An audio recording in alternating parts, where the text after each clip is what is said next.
Bien, j'apprends dans cette idée.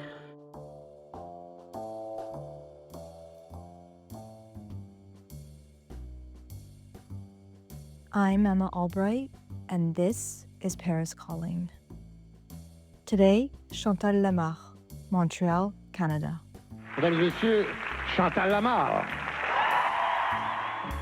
Elle est vivante. It is alive. It is vibrant. In Montreal, the pool is small. So when you do a theater production, there are about 30 performances, sometimes with the option of going on tour. But then there's an incredible amount of turnover. There are small theaters with specific focuses, whether it be only Quebec theater or more popular theater. There's really everything. We are very, very, very, very strong in culture. Très fort en culture. Chantal Lamarre is a Montreal-based actress and comedian. She has been a staple of French-Canadian TV for decades, known for her appearances on the satirical news show Infoman, as well as her roles presenting on Les Trois Mousquetaires, the Three Musketeers. Pouvez-vous répéter la question? Could you repeat the question? At table, let's eat, and Culturama.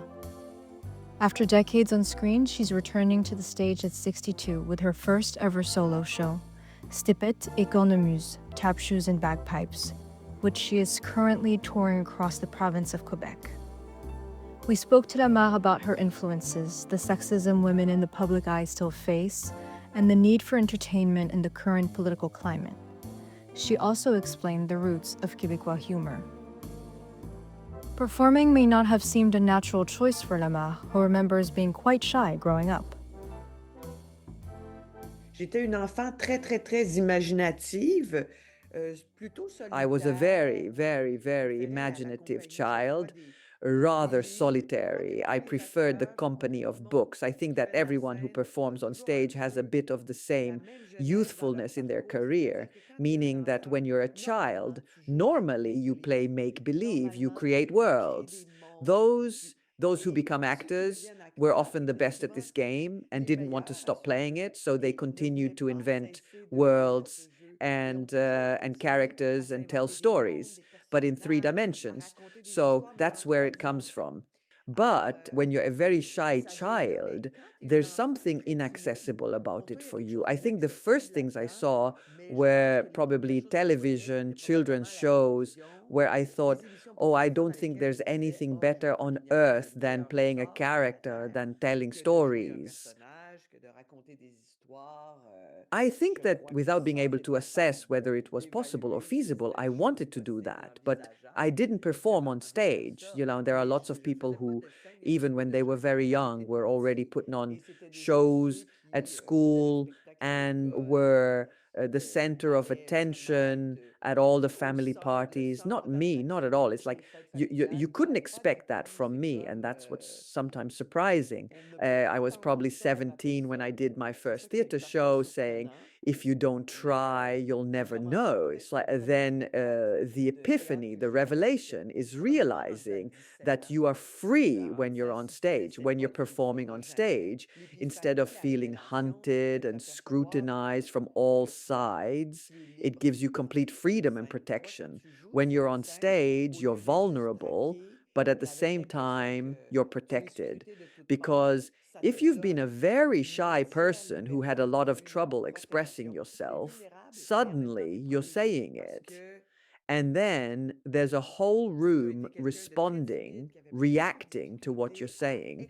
It's pretty much the same for most people who ended up performing on stage.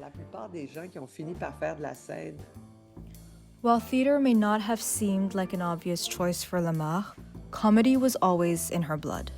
Moi, je pense qu'il y a quelque chose dans l'humour. Je crois qu'il y a une part de génétique. I think there's something about humor. I think there's a genetic component.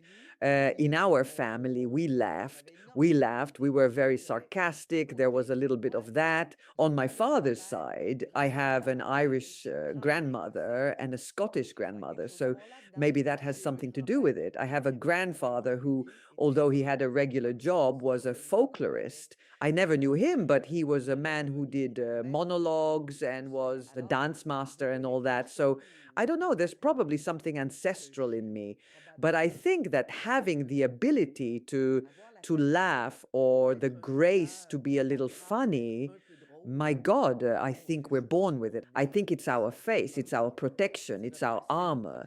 It's also the card we use to relate to others very, very often. Très, très souvent. Although Lamarre's family history certainly influenced her comedic sensibility, her humor is not the result of nature alone. It's also a product of her influences, including Monty Python and the French comedy group Le Théâtre du Splendide, as well as her environment growing up in Quebec. Moi, c'est le monde dans lequel j'ai vécu. For me, it's the world I've lived in, the memories I have. It would take a decoder if I were in Europe, because I'm really a product of my home and my era. In Quebec, there's a kind of gentle way of life. People are perhaps easier to get along with than maybe elsewhere in the world. It's still a small country surrounded by English speakers in English Canada, in the United States. There's something resilient. If you study ethnology a little, you'll see that people who were destined to disappear resist, often through humor. We have that. I have it too. But for me, my survival is related to life in Quebec, the history of Quebec, being a woman, all that. Yes, there is still a certain sweetness to life C'est here. une petite douceur de vivre ici.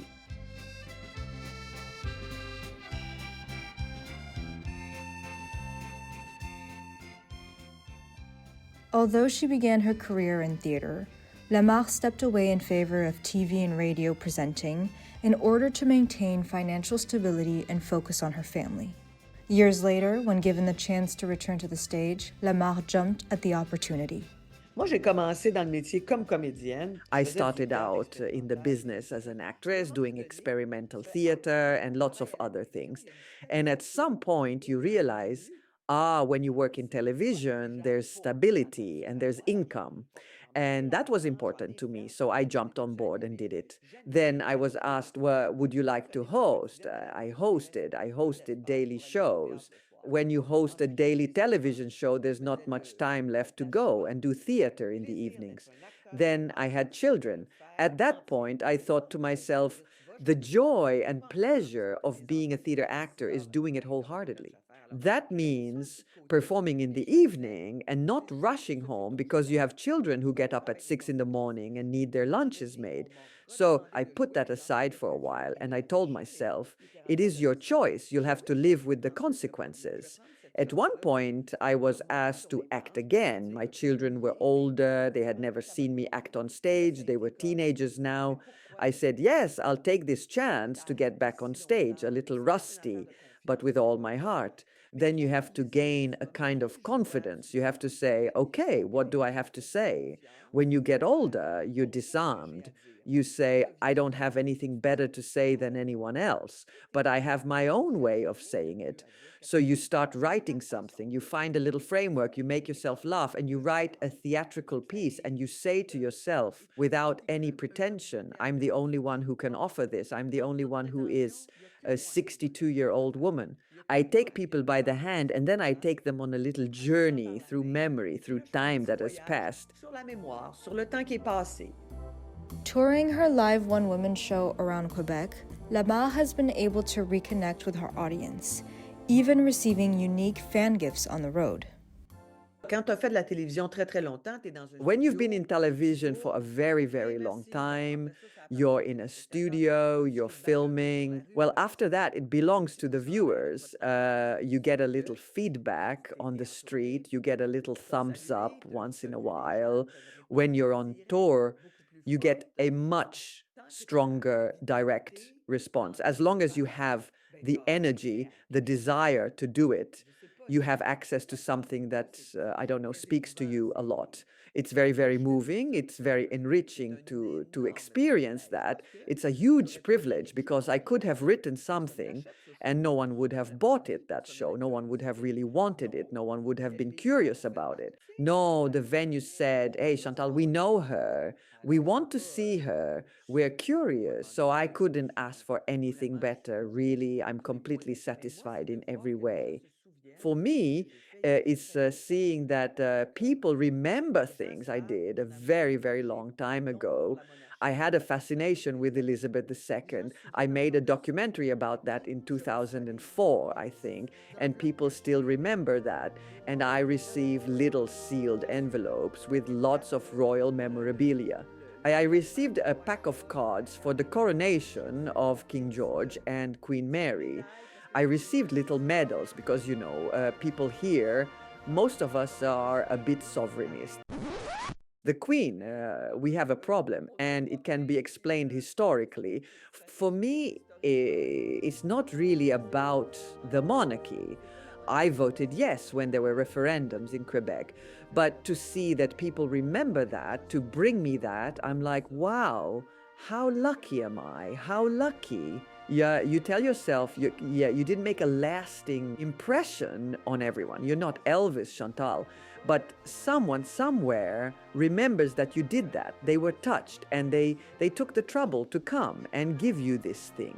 For me, that means a lot. C'est beaucoup. Although performing brings her joy, Lamarre continues to face sexism. Decades into her career, she says the hate is even worse now. Moi, je suis une femme, je suis née au début des années 60. I am a woman born in the early 1960s. There have always been funny women, but in life, a woman was expected to conform to all kinds of conventions, to be more on the side of it's a guy who's funny. Fortunately, that's starting to change. But even today, I think a funny woman or a clownish woman or a woman who expresses herself through humor or whatever still makes people a little uncomfortable. And that's absolutely absurd and regrettable. People have always been critical, but now anyone can write a kind or completely pointless comment just for the sake of saying something. And I think that all girls receive something that has to do with who we are, what we look like, what we've said. There will always be someone to remind us that we should stay in our place. There's always, always, always something. What's incredible is that all girls, my age or younger, who are in the public eye, are forced to trivialize this fact. We're all forced to say that's the name of the game. It comes with the territory. It comes with recognition. And that's not true. It's not normal to write to someone you shouldn't exist, or I see you and I run away, or you're annoying, you're not funny, you're irrelevant, or the older you get, the more it hurts. There's an absolutely palpable misogyny in the air these days. Before, it was just ordinary sexism. We lived with it. One guy thought he was better than you, he was a bit condescending, that was it. Right now, you mustn't exist in the public eye. You bother them, or the fact that you speak, you might be taking his place. So it's extraordinarily violent. Alors, c'est extraordinairement violent. Faced with such misogyny, instead of slinking away from the spotlight, Lamarre has learned to use it to motivate her work. Moi, je pense qu'il faut pas apprendre à léger. I don't think you should learn to deal with them. I think you need to develop a thick skin. You can't waste a lot of energy putting them first. It can't completely take over your life. You have to keep going. But it's a kind of fuel, a kind of engine, a kind of fuck you. I'm going to respond in my own way. I'm going to find a way to do it. I speak on behalf of younger women. I speak on behalf of women my age. I speak to guys who have that sensitivity, who recognize it.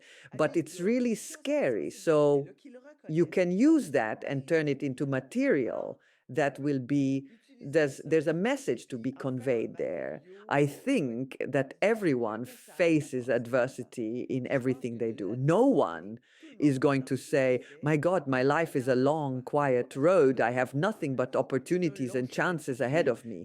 No, no one. Opportunités, des chances. Non, personne.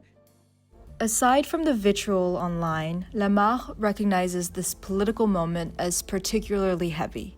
She argues that in times like these, finding something that makes you laugh is all the more important. Moi, j'ai 2 enfants de 20 et 22 ans. I have 2 children, aged 20 and 22. They are well aware of the world they live in. They are well informed about all kinds of things, they hear talk of a kind of rise in authoritarianism everywhere. They see that we are in denial about the real problems, that there is a polarization between extreme wealth and people for whom I think the future is completely unclear. They see that, except that I say you have to experience the excitement of youth. You have to fulfill yourself in something. You have to enjoy life as much as we do. So I can't just stand there cynical and say it's doom. It's the end of the world. Fortunately, I have a little money saved up. I'm going to die. Saying that is impossible. It's impossible for me. My God, you say, yes, there's Gaza, but we're going to take a break from that for a while, and then we're going to go and see something else.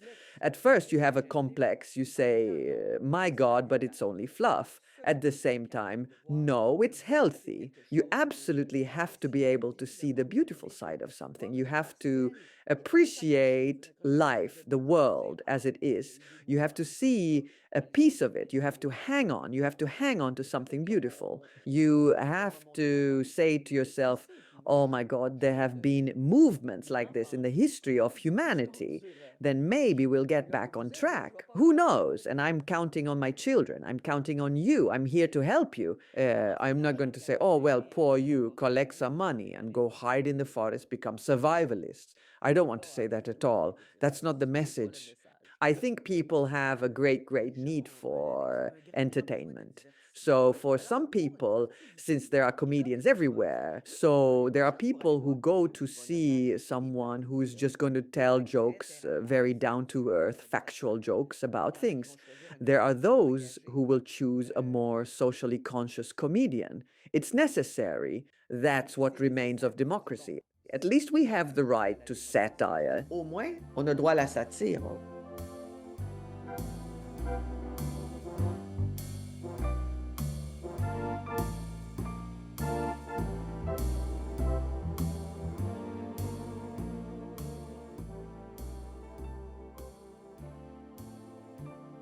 Paris Calling is a World Cringe podcast. Post-production and interview done by Gabrielle Nadler. Narration is by me, Emma Albright. Editing by Jeff Israeli. Creative assistance is by Rebecca Bonthius and Jacob Shropshire. Voice matching software was used in the creation of English language audio of Chantal Lamarre. With each episode of Paris Calling, we discover someone else somewhere else. Support us with likes, shares, and ratings on your favorite platforms.